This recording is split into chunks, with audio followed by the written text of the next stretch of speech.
સચોટ જવાબ આપે છે અને દરેક વાત કરે છે કે એની જિંદગીમાં શું પ્રોબ્લેમ આવ્યા, એને કેટલું બધું ખોઈ નાખ્યું, પોતાના ચહેરાની હસી ખોઈ નાખી, જે એના શોખ હતા, જેની હોબીઝ હતી,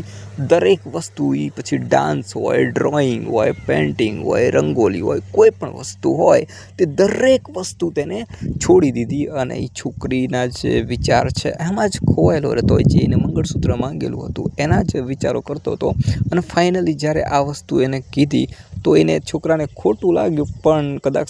એ છોકરો માની પણ ગયો કે જે 4 વર્ષ સુધી કોઈ રાહ જોઈ હોય, એટલો ટાઈમ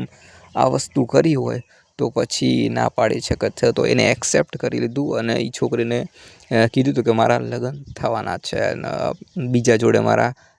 પાકું જ થઈ ગયું છે અને આમ છે અને તેમ છે. ખરેખર એ છોકરીનું કોઈ જ વસ્તુ થઈ નથી, હજી એની કોઈ સગાઈ પણ નથી થઈ, કાંઈ જ નહોતું થયું, લગ્ન પણ નહોતા થયા, છતાં પણ છોકરી આ રીતના વારંવાર કહેતી એ છોકરાને, મને ટચ કિયા